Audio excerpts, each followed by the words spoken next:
ओशो। कल प्रवचन सुनते समय ऐसा लगा कि मैं इस पृथ्वी पर नहीं हूँ, वरन मुक्त और असीम आकाश में एक ज्योति कण हूँ। प्रवचन के बाद भी हल्केपन का, खालीपन का अनुभव होता रहा, उसी आकाश में भ्रमण करते रहने का जी होता रहा। ज्ञान, कर्म, भक्ति में नहीं जानता, लेकिन अकेला होने पर इस स्थिति में डूबे रहने का जी होता है। लेकिन कभी कभी यह भाव भी उठता है कि कहीं यह मेरा पागलपन तो नहीं है, कहीं यह मेरे अहंकार का ही दूसरा खेल तो नहीं है। कृपापूर्वक मेरा मार्गदर्शन करें। इस पृथ्वी पर हम हैं, पर इस पृथ्वी पर वस्तुतः हम न हो सकते हैं और न हम हैं। प्रतीत होता है पृथ्वी पर हम अजनबी हैं। देह में घर किया है, लेकिन देह हमारा घर नहीं। जैसे कोई परदेश में बस जाए और भूल ही जाए स्वदेश को, फिर अचानक राह पर किसी दिन बाजार में कोई मिल जाए जो घर की याद दिला दे, जो अपनी भाषा में बोले तो एक क्षण को परदेश मिट जाएगा, स्वदेश प्रकट हो जाएगा। शास्त्र का यही मूल्य है, शास्त्राओं के वचनों का यही अर्थ है। उनकी सुनकर क्षण भर को हम यहाँ नहीं रह जाते, वहाँ हो जाते हैं जहाँ हमें होना चाहिए। उनके संगीत में बहकर जो चारों तरफ घेरे है वह दूर हो जाता है, और जो बहुत दूर है पास आ जाता है। अष्टावक्र के वचन बहुत अनूठे हैं।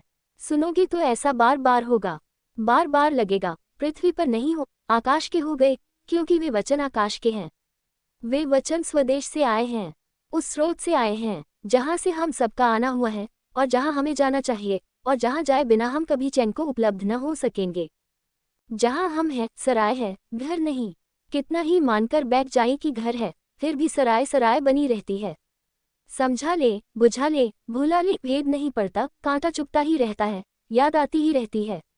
और कभी जब ऐसे किसी सत्य के साथ मुलाकात हो जाए, जो खींच ले, जो चुंबक की तरह किसी और दूसरी दुनिया का दर्शन करा दे, तो लगेगा कि हम पृथ्वी के हिस्से नहीं रहे। ठीक लगा। कल प्रवचन सुनते समय ऐसा लगा कि मैं इस पृथ्वी पर नहीं हूँ, इस पृथ्वी पर कोई भी नहीं है। इस पृथ्वी पर हम मालूम होते हैं, प्रतीति होती है, सत्यता हम आकाश में हैं। हमारा स्वभाव आकाश का है। आत्मा यानी भीतर का आकाश, शरीर यानी पृथ्वी। शरीर बना है पृथ्वी से, तुम बने हो आकाश से। तुम्हारे भीतर दोनों का मिलन हुआ है। तुम क्षितिज हो, जहाँ पृथ्वी आकाश से मिलती हुई मालूम पड़ती है, लेकिन मिलती थोड़े ही है। कभी दूर क्षितिज मालूम पड़ता है, मिल रहा आकाश पृथ्वी से। चल पड़ो, लगता है ऐसे घड़ी दो घड़ी में पहुंच जाएंगे। चलते रहो जन्मों जन्मों तक, कभी भी उस जगह न पहुंचोगे जहां आकाश पृथ्वी से मिलता है। बस मालूम होता, सदा मालूम होता, मिल रहा थोड़ी दूर आगे, बस थोड़ी दूर आगे। क्षितिज कहीं है नहीं, सिर्फ दिखाई पड़ता है। जैसे बाहर क्षितिज है, वैसे ही हमारी अवस्था है। यहाँ भीतर भी मिलन कभी हुआ नहीं। आत्मा कैसे मिले शरीर से? मृत्यु का अमृत से मिलन कैसे हो? दूध पानी में मिल जाता है, दोनों पृथ्वी के हैं। आत्मा शरीर से कैसे मिले? दोनों का गुणधर्म भिन्न है। कितने ही पास हो, मिलन असंभव है। सनातन से पास हो तो भी मिलन असंभव है। मिलन हो नहीं सकता, सिर्फ हमारी प्रतीति है, हमारी धारणा है। क्षितिज हमारी धारणा है, हमने मान रखा है, इसलिए है। अष्टावक्र के वचनों को अगर जाने दोगे हृदय के भीतर तीर की तरह, तो वे तुम्हारी याद को जगाएंगे, तुम्हारी भूली बिसरी स्मृति को उठाएंगे। क्षण भर को आकाश जैसे खुल जाएगा, बादल कट जाएंगे, सूरज की किरणों से भर जाएगा प्राण। कठिनाई होगी, क्योंकि हमारे सारे जीवन के विपरीत होगा यह अनुभव। इससे बेचैनी होगी, और ये जो घटाएं छट गई हैं, ये तुम्हारे कारण नहीं छटी हैं, ये तो किसी शास्त्रा के वचनों का परिणाम है। फिर घटाएं घिर जाएंगी, तुम घर पहुंचते पहुंचते फिर घटाओं को घेर लोगे। तुम अपनी आदत से इतनी जल्दी बाज थोड़े आओगे, फिर घटाएं घिर जाएंगी, तब और बेचैनी होगी कि जो दिखाई पड़ा था वह सपना तो नहीं था, जो दिखाई पड़ा था कहीं कल्पना तो नहीं थी, कहीं अहंकार का मन का खेल तो न था, कहीं ऐसा तो न हुआ कि हम किसी पागलपन में पड़ गए थे। स्वभावतः तुम्हारी आदतों का वजन बहुत पुराना है। अंधेरा बड़ा प्राचीन है, यद्यपि है नहीं पर है बहुत प्राचीन। सूरज की किरण कभी फूटती है तो बड़ी नहीं है, अत्यंत नहीं है, सदैव स्नात क्षण भर को दिखाई पड़ती है, फिर तुम अपने अंधेरे में खो जाते हो। तुम्हारे अंधेरे का बड़ा लंबा इतिहास है। जब तुम दोनों को तौलोगे तो शक किरण पर पैदा होगा, अंधेरे पर पैदा नहीं होगा। होना चाहिए अंधेरे पर, होता है किरण पर, क्योंकि किरण है नई और अंधेरा है पुराना। अंधेरा है परंपरा जैसा सदियों सदियों की धारा है। किरण है अभी अभी फूटी ताजी नई, इतनी नई कि भरोसा कैसे करें। Dot dot dot. लगा कि मैं इस पृथ्वी पर नहीं हूँ, इस पृथ्वी पर कोई भी नहीं है, इस पृथ्वी पर हम हो नहीं सकते। मान्यता है हमारी, धारणा है हमारी, लगता है सत्य नहीं है। ... और मुझे असीम आकाश में एक ज्योति कण हूँ, ऐसा प्रतीत हुआ। ये शुरुआत है, असीम आकाश में एक ज्योति कण हूँ।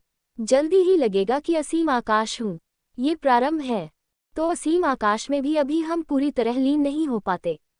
अगर लगता भी है कभी कभी वह उड़ान भी आ जाती है, वह तूफान भी आ जाता है, हवाएं हमें ले भी जाती हैं, तो भी हम अपने को अलग ही बचा लेते हैं। ज्योति कण न रहे, अंधेरे हो गए ज्योति कण, लेकिन आकाश से अभी भी भेद रहा, फर्क रहा, फासला रहा। घटना तो पूरी उस दिन घटेगी जिस दिन तुम आकाशी हो जाओगे। ज्योति कण भी भिन्न है, जिस दिन तुम अभिन्न हो जाओगे, जिस दिन लगेगा मैं शून्य आकाश हूँ। ऐसा तो कहते हैं भाषा में कि मैं शून्य आकाश हूँ। जब तक मैं है तब तक ये कैसे हो सकेगा? मैं है तो आकाश अलग रहेगा। जब ऐसा प्रतीत होगा कि शून्य आकाश है, तब मैं तो नहीं रहूंगा, शून्य आकाश ही रहेगा। कहते हैं अहम ब्रह्मास्मि, मैं ब्रह्म हूँ। लेकिन जब ब्रह्म होगा तब मैं कैसे रहेगा? ब्रह्म ही रहेगा, मैं नहीं रहूंगा। पर कहने में और कोई उपाय नहीं। भाषा तो सोए हुए लोगों की है। भाषा तो उनकी है जो परदेश में बस गए और जिन्होंने परदेश को स्वदेश मान लिया है। मौन ही ज्ञानियों का है, भाषा तो अज्ञानियों की है। तो जैसे ही कुछ कहो, कहते ही सत्य असत्य हो जाता है। अहम ब्रह्मास्मि, मैं ब्रह्म हूँ, मैं आकाश हूँ, कहते ही असत्य हो गया। आकाश ही है, लेकिन ये भी कहना आकाश ही है पूरा सत्य नहीं है, क्योंकि ही बताता है कि कुछ और भी होगा, अन्यथा ही पर जोर क्यों है? आकाश है, इतने कहने में भी अड़चन है, क्योंकि जो है वह नहीं हो सकता है। हम कहते हैं मकान है, कभी मकान नहीं हो जाता है, गिर जाता है, खंडहर हो जाता है। हम कहते हैं आदमी है, कभी आदमी मर जाता है। आकाश इस तरह तो नहीं है कि कभी है और कभी नहीं है। आकाश तो सदा है। तो आकाश है ऐसा कहना पुनरुक्ति है। आकाश का स्वभाव ही होना है, इसलिए है को क्या दोहराना? है कहना तो उन चीजों के लिए ठीक है जो कभी नहीं भी हो जाती हैं।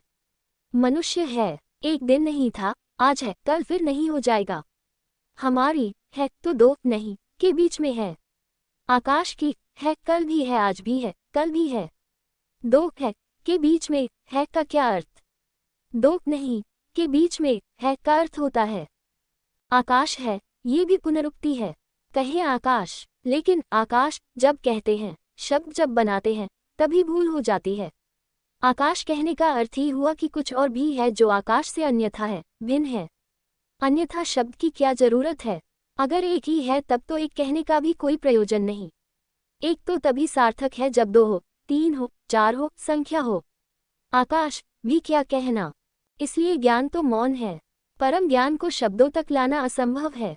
लेकिन हम धन्यभागी हैं कि अष्टावक्र जैसे किन्हीं पुरुषों ने अथक असंभव चेष्टा की है। जहां तक संभव हो सकता था, सत्य की सुगंध को शब्द तक लाने का प्रयास किया है। और इतना ख्याल रखना कि अष्टावक्र जैसी सफल चेतना बहुत कम है। बहुतों ने प्रयास किया है सत्य को शब्द तक लाने का, सभी हारे हैं। हारना सुनिश्चित है, मगर अगर हारे हुओं में भी देखना हो तो अष्टावक्र सबसे कम हारे हैं, सबसे ज्यादा जीते हैं। सुनोगे ठीक से तो घर की याद आएगी। शुभ है कि लगा ज्योति कण हूँ, तैयारी रखना खोने की, किसी दिन लगेगा ज्योति कण भी खो गया, आकाश ही बचा। तब पूरा मतवालापन छाएगा, तब डूबोगे सत्य की शराब में, तब नाचोगे, तब अमृत की पूरी झलक मिलेगी। ... प्रवचन के बाद भी हल्केपन, खालीपन का अनुभव होता रहा। उसी आकाश में भ्रमण करने का जी होता रहा। यहाँ थोड़ी भूल हो जाती है। जब भी हमें कुछ सुखद अनुभव होता है तो हम चाहते हैं फिर हो। मनुष्य का मन है बड़ा कमजोर, आकांक्षा से भर जाता है, लोभ से भर जाता है, प्रलोभन पैदा होता है। जो भी सुखद है उसे दोहराने का मन होता है। लेकिन एक बात ख्याल रखना, दोहराने में ही भूल हो जाती है। जैसे ही तुमने चाहा फिर से हो, कभी न होगा, क्योंकि जब पहली दफे हुआ था तो तुम्हारे चाहने से न हुआ था, हो गया था, घटा था, तुम्हारा कृत्य न था। यही तो अष्टावक्र का पूरा जोर है। सत्य घटता है, कृत्य नहीं है, घटना है। सुनते सुनते हुआ था, तुम कर क्या रहे थे? सुनने का अर्थ ही होता है कि तुम कुछ भी न कर रहे थे। तुम शून्य भाव से बैठे थे, तुम मौन थे, तुम सजग थे, तुम जागे हुए थे, सोए नहीं थे। ठीक, लेकिन तुम कर क्या रहे थे? तुम केवल ग्राहक थे। तुम्हारी चित्त की दशा दर्पण की तरह थी, जो आ जाए, झलक जाए, जो कहा जाए, सुन लिया जाए। तुम कुछ उसमें जोड़ न रहे थे। अगर तुम जोड़ रहे होते तो जो घटी है बात वह कभी न घटती। तुम व्याख्या भी न कर रहे थे। भीतर बैठे बैठे तुम यह न कह रहे थे कि हाँ ठीक है, गलत है, मुझसे मेल खाता नहीं मेल खाता, शास्त्र में ऐसा कहा है कि नहीं कहा है। तुम तर्क न कर रहे थे। अगर तुम तर्क कर रहे थे तो ये घटना न घटती। जिन्होंने पूछा है स्वामी ओम प्रकाश सरस्वती ने, उन्हें मैं जानता हूँ। तर्क से उनका चित्त बड़ा दूर है, संदेह विवाद से बहुत दूर है। जा चुके वे दिन, कभी किया होगा तर्क, कभी किया होगा संदेह, जीवन के अनुभव से पक गए हैं। अब नहीं वह बचपना मन में रहा, इसीलिए घटना घट सकी। सुन रहे थे, कुछ कर न रहे थे, बैठे थे, बैठे बैठे हो गया। तो जब पहली दफा तुम्हारे बिना किए हुआ, तो दूसरी दफा अगर तुमने चाहा कि हो जाए तो बाधा पड़ जाएगी। चाह तो उसके होने का कारण थी ही नहीं।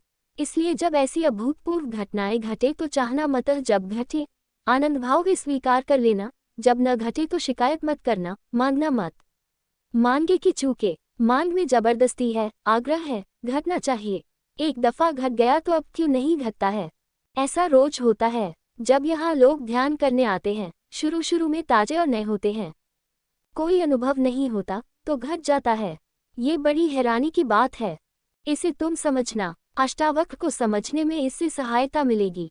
यह मेरे रोज का अनुभव है। जब लोग नए ताजे आते हैं और ध्यान का उन्हें कोई अनुभव नहीं होता तो घट जाता है।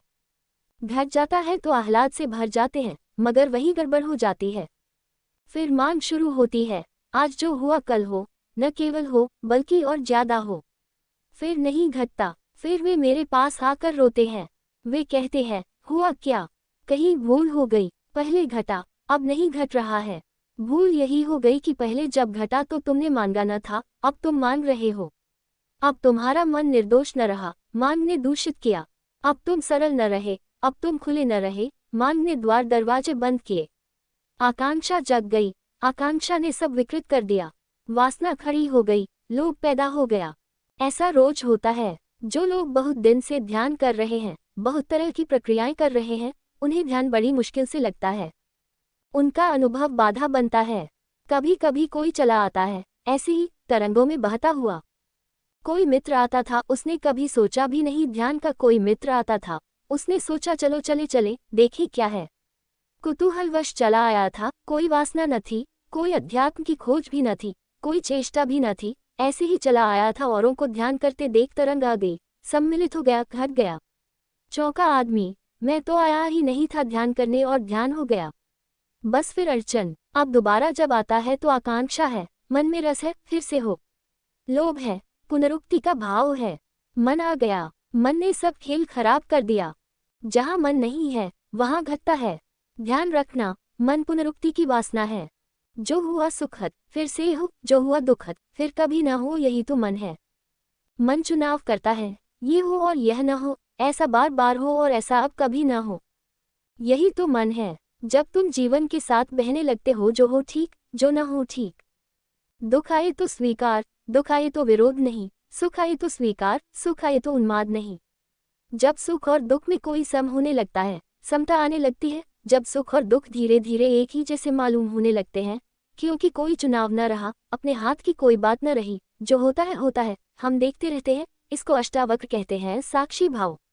और वे कहते हैं साक्षी भाव सदा तो सब सदा साक्षी भाव साक्षी को जगाता है, भीतर बाहर समता ले आता है। समत्व साक्षी भाव की छाया है। या तुम समत्व में उपलब्ध हो जाओ तो साक्षी भाव चला आता है। वे दोनों साथ साथ चलते हैं। वे एक ही घटना के दो पैर या दो पंख हैं। डॉट डॉट डॉट उसी आकाश में भ्रमण करने का जी होता रहता है। इससे सावधान होना, मन को मौका मत देना कि ध्यान की घड़ियों को खराब करे। इसी मन ने तो संसार खराब किया। इसी ने तो जीवन के सारे संबंध विकृत किए। इसी मन ने तो सारे जीवन को रेगिस्तान जैसा रूखा कर दिया। जहाँ बहुत फूल खिल सकते थे, वहाँ सिर्फ कांटे हाथ में रह गए। अब इस मन को अंतरयात्रा पर साथ मत लाओ। इसे नमस्कार करो, इसे विदा दो, प्रेम से सही, पर इसे विदा दो। इससे कहो बहुत हो गया, अब हम न मांगेंगे, अब जो होगा हम जागेंगे, हम देखेंगे। जैसे ही तुमने मांगा, फिर तुम साक्षी नहीं रह सकते, तुम भोक्ता हो गए। ध्यान के भी भोक्ता हो गए तो ध्यान गया। भोक्ता का अर्थ ये है कि तुमने कहा इसमें मुझे रस आया, इससे मुझे सुख मिला। डॉट डॉट डॉट ज्ञान कर्म भक्ति में नहीं जानता, लेकिन अकेला होने पर इसी स्थिति में डूबे रहने का जी होता है। छोड़ो इस जी को और तुम डूबोगे इसी स्थिति में। अकेले ही नहीं, भीड़ में भी रहोगे तो डूबोगे, बाजार में भी रहोगे तो भी डूबोगे। इस स्थिति का कोई संबंध अकेले और भीड़ से नहीं है, मंदिर और बाजार से नहीं है, एकांत समूह से नहीं है। इस स्थिति का संबंध तुम्हारे चित्त के शांत होने से है, सम होने से है। जहाँ भी शांति समता होगी, ये घटना घटेगी। लेकिन तुम इसको मांगो मत, अन्यथा यही अशांति बन जाएगी, यही तनाव बन जाएगी। अष्टावक्र कहते हैं, अभी और यही। मांग तो सदा कल के लिए होती है, मांग तो अभी और यही नहीं हो सकती। मांग का स्वभाव वर्तमान में नहीं ठहरता। मांग का अर्थ ही है हो, कल हो, घड़ी भर बाद हो, क्षण भर बाद हो। मांग अभी तो नहीं हो सकती, मांग के लिए तो समय चाहिए, थोड़ा ही सही पर समय चाहिए। और भविष्य है नहीं, जो नहीं है उसी का नाम भविष्य है, जो है उसका नाम वर्तमान है। वर्तमान और मांग का कोई संबंध नहीं होता। जब तुम वर्तमान में होोगे तो पाओगे कोई मांग नहीं है, और तब घटेगी यह घटना। जब इसे घटाने का जी न रहेगा, तब ये खूब घटेगी। इस पहेली को ठीक से समझ लो, इस पहेली का एक एक कोना पहचान लो। जिस दिन तुम कुछ भी न मांगोगे, उस दिन सब घटेगा। जिस तुम परमात्मा के पीछे दीवाने होकर न दौड़ोगे, वह तुम्हारे पीछे चला आएगा। जिस दिन तुम ध्यान के लिए आतुरता न दिखाओगे, तुम्हारे भीतर कोई तनाव न होगा, उस दिन ध्यान ही ध्यान से भर जाओगे। ध्यान कहीं बाहर से थोड़े ही आता है। जब तुम तनाव में नहीं हो तो तुम्हारे भीतर शेष रह जाता, उसका नाम ध्यान है। जब तुम्हारे भीतर वासना नहीं है तो जो शेष रह जाता, उसका नाम ध्यान है। झील है, तरंगे उठ रही हैं, हवा के झकोरे, झील की पूरी छाती तूफान से भर गई है। आंधी है, सब उथल पुथल हो रही है। आकाश में चांद है पूरा, लेकिन प्रतिबिंब नहीं बनता, क्योंकि झील कंप रही है। दर्पण कैसे बने? चांद का प्रतिबिंब बनता है, टूट टूट जाता है हजार हजार टुकड़ों में, चांदी फैल जाती है पूरी झील पर, लेकिन चांद का प्रतिबिंब नहीं बनता है। झील शांत हो गई, लहरें कहीं चली गईं, लहरें कहीं से आई थीं, लहरें झील की थीं, फिर सो गईं, झील में वापस उतर गईं। झील अपनी स्थिर अवस्था में आ गई। वह जो चांदी की तरह फैल गया चांद था झील की छाती पर, सिकुड़ आया एक जगह, ठीक प्रतिबिंब बनने लगा। जैसे ही तुम्हारे मन की झील पर तरंगे नहीं होती, तरंग यानी वासना, तरंग यानी मांग, तरंग यानी ऐसा हो और ऐसा ना हो। जब कोई तरंग मन की झील पर नहीं होती तो सत्य जैसा है वैसा ही प्रतिबिंबित होता है। तो जो बनता है चांद तुम्हारे भीतर, उसके सौंदर्य का क्या कहना, उसके रस का क्या कहना। रसधार बरसती, मिलन होता, फिर सुहागरात ही सुहागरात है। लेकिन तुमने मांगा कि चूक हो जाएगी, और मैं समझता हूँ मांग बिल्कुल स्वाभाविक मालूम होती है। बड़ी अड़चन है, इतना सुख मिलता है ऐसी घड़ियों में कि कैसे बचे न मांगने से। मानवीय है, मैं यह नहीं कहता कि तुमने कुछ बड़ी अमानवीय भूल की, बिल्कुल मानवीय भूल है। कभी जब क्षण भर को झरोखा खुल जाता है और आकाश बहता है तुम में, कभी क्षण भर को जब अंधेरा टूटता है और किरणें उतरती हैं तो असंभव है, करीब करीब असंभव है कि इसे न मांगो। लेकिन यह असंभव सीखना पड़ेगा। आज सीखो, कल सीखो, परसों सीखो, मगर सीखना पड़ेगा। जितनी जल्दी सीखो उतना उचित। अभी तैयार हो जाओ तो अभी घटना घटने को देर नहीं है। जरा भी क्षण भर की प्रतीक्षा करने की जरूरत नहीं है। ... इसी स्थिति में डूबे रहने का जी होता है। ये स्थिति घटेगी, इसका तुम्हारे चित्त से कुछ लेना देना नहीं है, इसलिए तुम अपने चित्त को पीछे छोड़ो। वह जब बीच बीच में आए तब उसे बार बार कह दो कि क्षमा करो, बहुत हुआ, काफी हुआ। संसार खराब किया, अब परमात्मा तो खराब मत करो। जीवन के सारे सुख विकृत कर डाले, अब ये अंतरतम के सुख आ रहे हैं, इन्हें तो विकृत मत करो। सजग रह कर मन को नमस्कार कर लो, विदा दे दो। धीरे धीरे धीरे धीरे ऐसी घड़ियां आने लगेंगी, तुम्हारे अनुभव से ही आएंगी। जब मन नहीं होगा तत्क्षण फिर वही झरोखा खुलता है, फिर बहती रसधार, फिर उतरता प्रकाश, फिर तुम आलोकित, फिर तुम मगन, फिर तुम अमृत में डूबे। जब ऐसा बार बार होगा तो बात साफ हो जाएगी, तो फिर मन से तुम अपने को दूर रखने में कुशल हो जाओगे। जब घटे तब घट जाने देना, जब न घटे तब शांति से प्रतीक्षा करते रहना आएगा। जो एक बार आया है बार बार आएगा। तुम भर मत मांगना, तुम भर बीच में मत आना, तुम भर बाधा मत देना। ... लेकिन कभी कभी यह भाव भी उठता है कि कहीं यह मेरा पागलपन तो नहीं है। बुद्धि ऐसे भाव भी उठाएगी, क्योंकि बुद्धि यह मान ही नहीं सकती कि आनंद हो सकता है। बुद्धि दुख से बिल्कुल राजी है। बुद्धि ने दुख को पूरी तरह स्वीकार किया है, क्योंकि बुद्धि दुख की जन्मदात्री है। अपनी ही संतान को कौन स्वीकार नहीं करेगा। तो बुद्धि मानती है दुख है तो बिल्कुल ठीक है, लेकिन महासुख, जरूर कहीं कोई गड़बड़ हो गई है। ऐसा कहीं होता है, कोई कल्पना हो गई, कोई सपना देखा, किसी दिवा स्वप्न में खो गए, किसी सम्मोहन में उतर गए, जरूर कहीं कुछ पागलपन हो गया है। बुद्धि ऐसे बार बार कहेगी, इसे सुनना मत, इस पर ध्यान मत देना। अगर इस पर ध्यान दिया तो वे घटनाएं बंद हो जाएंगी, वे द्वार झरोखे फिर कभी न खुलेंगे। से आनंद मिले वही सत्य है। इसलिए तो हमने परमात्मा को सच्चिदानंद कहा है। आनंद उसकी आखिरी परिभाषा है। सत्य से भी ऊपर, चित से भी ऊपर आनंद को रखा है, सच्चिदानंद कहा है। सत्य एक सीढ़ी नीचे, चित एक सीढ़ी नीचे, आनंद परम है। जहाँ से आनंद बहे, जहाँ से आनंद मिले, फिर तुम चिंता मत करना, सत्य के करीब हो। जैसे कोई बगीचे के करीब आता है तो हवाएं ठंडी हो जाती हैं, पक्षियों के गीत सुनाई पड़ने लगते हैं, शीतलता अनुभव होने लगती है। तब बगीचा दिखाई भी न पड़े तो भी अनुभव में आने लगता है कि राह ठीक है, बगीचे की तरफ पहुंच रहे हैं। ऐसे ही जैसे ही तुम सत्य की तरफ पहुंचने लगते हो, आनंद झरता है, शीतल होने लगता मन, संतुलन आने लगता, सहिष्णुता बढ़ती है, सुख बढ़ता है। एक उमंग घेरे रहती है अकारण, कोई कारण भी दिखाई नहीं पड़ता। न कोई लॉटरी मिली है, न कोई धंधे में बड़ा लाभ हुआ है, न कोई बड़ा पद मिला है। ऐसा भी हो सकता था, पद था वह भी गया, हाथ में जो था वह भी खो गया, धंधा भी डूब गया, लेकिन अकारण एक उमंग है कि भीतर कोई नाचे जा रहा है, कि रुकता ही नहीं। तो बुद्धि कहेगी, कहीं पागल तो नहीं हो गए हो, ये तो पागलों के लक्षण हैं। यही बड़ी अजीब दुनिया है, यहाँ सिर्फ पागल ही प्रसन्न दिखाई पड़ते हैं। इसलिए बुद्धि कहती है, पागल हो गए होगे, क्योंकि यहाँ पागलों के सिवा किसी को प्रसन्न देखा है। यहाँ हजार कारण होते हैं, तब भी आदमी प्रसन्न नहीं होता। बड़ा महल हो, धन हो, संपत्ति हो, सुख सुविधा हो, तब भी आदमी प्रसन्न नहीं होता। ये दुनिया दुखी लोगों की दुनिया है, मगर दुखी लोगों की भीड़ है। यहाँ अगर तुम हंसने लगो अकारण तो लोग कहेंगे पागल हो गए हो। अगर तुम कहो कि हंसी आ रही है, कोई कारण नहीं है, फैली जा रही है, भीतर से उठ रही है, लहरा रही है, लोग कहेंगे बस दिमाग खराब हो गया। यहाँ तुम शक बनाकर चलो, उदास रहो, तुम्हारी शक देखकर भूत प्रेत भी डरे, तो बिल्कुल ठीक हो, तो कोई अड़चन नहीं है, तो सब ठीक चल रहा है। तुम आदमी जैसे आदमी हो, जैसा आदमी होना चाहिए वैसे आदमी हो। लेकिन तुम मुस्कुराने लगो, तुम हंसने लगो, तुम गीत गुनगुनाने लगो, तुम राह के किनारे खड़े होकर नाचने लगो, बस तुम पागल हो गए। परमात्मा को हमने इस भांति इनकार किया है कि अगर परमात्मा आए तो हम उसे पागलखाने में बंद कर देंगे। शायद इसी कारण नहीं आता, आने से डरता है। तुम जरा सोचो, कृष्ण अगर मिल जाए चौराहे पर बांसुरी बजाते, मोर मुकुट बांधे, पीतांबर डाले, गोपियां नाचती हो, क्या करोगे? तत्क्षण पुलिस थाने जाओगे कि कुछ गड़बड़ है, यह क्या हो रहा है? जो नहीं होना चाहिए वह हो रहा है, तुम इस आदमी को जेलखाने में डालोगे।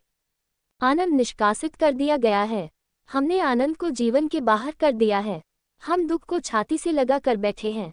यहाँ दुखी आदमी बुद्धिमान मालूम होता है, यहाँ आनंदित आदमी पागल मालूम होता है। सारी सरनी उल्टी है, तो स्वाभाविक है जीवन भर जिसको तुमने बुद्धिमानी समझा है, आज अचानक अगर खोने लगेगी, खिसकने लगेगी, अगर आज अचानक नींव उखड़ने लगेगी तुम्हारी तथाकथित बुद्धिमानी की, और अचानक झांकने लगेगी प्रसन्नता, अकारण, ख्याल रखना। पागलपन का मतलब ये होता है, अकारण प्रसन्न, कारण भी नहीं है कुछ, बैठे हैं अकेले और मुस्कुराहट आ रही है, बस पागल हो गए। क्योंकि ऐसा तो हमने सिर्फ पागलों को ही देखा है।